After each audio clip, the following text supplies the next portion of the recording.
Honorable Professor Dr. Ikra Sahab, Dr. Ishra Sahab, Suhail Naqvi Sahab, Honorable Vice Chancellors present here and online. Assalamu alaikum. I just completed my tenure at Pakistan Institute of Education, 3-year tenure. And let me start with this information that Dr. Ishrat was one of the architects of this Pakistan Institute of Education when he was there in Islamabad. Back in 2022, this institution was established. Sir, there's a dual line swimming over here. So in 2022, federal government established this institution with the merger of two already existing institutions. One used to call the APAM and the other one used to call the NEES. And both institutions were dealing with the data, one with the educational data, the other one with the learning data. And then there was a different kind of challenges over there. So they decided to move forward and establish Pakistan Institute of Education. And with that establishment, actually, we created three wings. One with the Management Information System, the National Assessment Wing, and the third one, Policy Research Wing.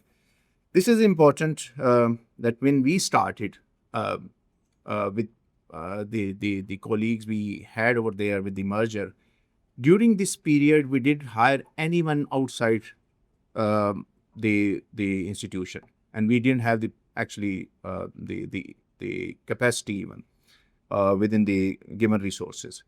But with the capacity building of the existing resources, with the work we were doing, and with the support of some development partners, we were able to achieve, starting from 2023, we started with this data standardization framework. I would try to explain further, but ended up with the first report, which we published in 2024 January, and revealed that 26 million kids are out of school. And this was the transition period of the government. If you remember, the elections were due at that time. So on 1st March 2024, we published another report on learning assessment. And it revealed that the kids in school, the 41 million kids in school, they're not learning. So then there was a new government and there was a pressure over there. And ultimately in May 2024, the Prime Minister of Pakistan announced education emergency. So this is the kind of impact we achieved because of the data we produced with the due process. With this, before PI, what we had the issues, one was the fragmented, of course, the system. When you go for the school systems and the school education departments across Pakistan, post 18th Amendment scenario is totally different when you compare with the higher education. You can't enter into the school education department without their permission, the one thing.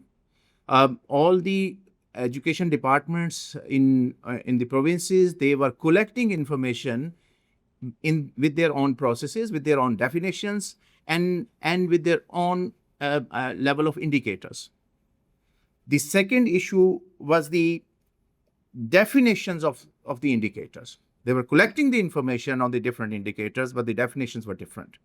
And the third thing, of course, it's not only the collection of the data, but it's always the reliability of the data. And the fourth was there were different level of capacity. When you go with the Balochistan, the capacity was different as compared to Punjab and even Balochistan. And the scope was also not proper.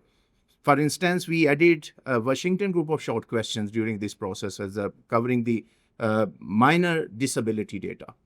And then the assessment framework, which is another part that we were doing the assessment like at the federal level and in the provinces, but with the different frameworks. So what we did, we standardized the process, and it happened, there was a political economy over there. The governments were working at different levels. So we managed to engage the technical level, at the bureaucratic level, and then at the minister's level, education minister's level. And there was a IPMC, education ministers interprovincial conference over there. So following the process, we managed to finalize and approve through this forum. And then we started implementing the standardized process. And with that, this is important that now, with the standardization, with the finalization of the definition, with the capacity throughout the year, we built with not on at federal level, but at the provincial level, we started integrating the systems they had, EMIS, the Education Management Information Systems, at the provincial level. So instead of asking every year the annual data, we requested them, why not to integrate the systems and build the national open data portal? And we know with that process, it took another year to convince, to sit with them, finalize, approve, and not only at technical level, but at the political level, with all the ministers on board, we finalized and approved the integration, vertical integration of the data systems, and we now have the national open data portal. But there was another thing, there was an issue with the data security. So we managed to have the highest level of data security. And another point which we added, data sharing protocols. So it should not be like the DG. If he has a good relationship with one organization or the individual, he can allow to share the data. But now we have taking all the provinces on board, given the post 18th Amendment scenario, we have now the data sharing protocols duly approved and implemented. Few months back, actually on 18th of February, Dr. Ishrat Saab, if you remember, you sent me a text that if we have the data of the skilled and highly skilled graduates moving from Pakistan, and we didn't have that. This is the starting point. But another point which Dr. Ikrar was mentioning, the latest data set during the period of this transition from UGC to HEC, we had a very good division of the statistics division in Higher Education Commission. Now it is called HEDR. But the latest data, because we have to report back to UIS, UNESCO, against the SDG 4. So the latest data we have over there, shareable, is the 22-23 data. And the interesting during this process, the difficult one to gather the data from the Madaris. We managed, we had a session with the WAFAQs, 10 WAFAQ working in different parts of the country, and we collected the information. They have a good system, EMIS over there. And now the reported data is 4.6 million kids enrolled in the Madaris. That's the regular data is coming from them. But interestingly, this is the challenge in the higher education, that we didn't have the latest. We have been talking about the policy sides. We have been talking about sitting in the Punjab HEC or Sindh HEC or Federal HEC and talking about the decision making and the era we've been through, that when there is a trends, immediate trends going on and changes going on. Do we have? And there are. So these are the questions. So that's the last point I wanted to close within the timeline, sir. But this is the question, and different, in the columns, the access and the coverage. We just need to ask the real time data we have. Okay, for the district level, we have 101 public and private, including the federal and the local provincial universities. We have 66 campuses in Punjab. We have 1774 affiliated colleges. We do have the data. But what about the enrollment trends? The immediate right now, what's going on? I mean, individual universities, particularly the private sector, they are working on that because they have to make the decision immediately. What about the total at level of higher education and the Punjab Higher Education Commission? That what kind of the recommendation you are going to make to the government upward and the downward, and then the dropout, at what level, where the kids are going, and then the completion rate, of course, and the progression. And then there is another area which is also important right now.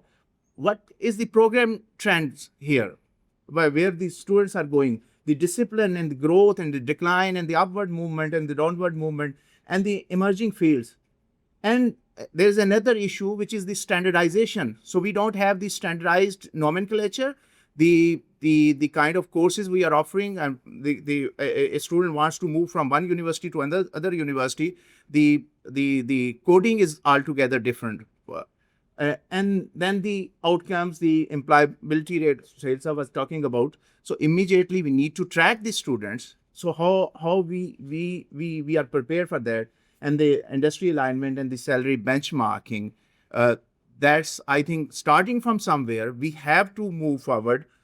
There could be different phases, but this is, I think, a way that from minimum indicators, at least we can take a start, standardize the indicators, and continue immediately real-time data provision to the Punjab HEC and the Higher Education Commission to make informed decision-making at different levels. The security, of course, should be over there. The storage and the sharing protocol should be there. But the integration, all the universities, they have very good systems, LMS and campus management systems. There is need to connect and integrate through APIs.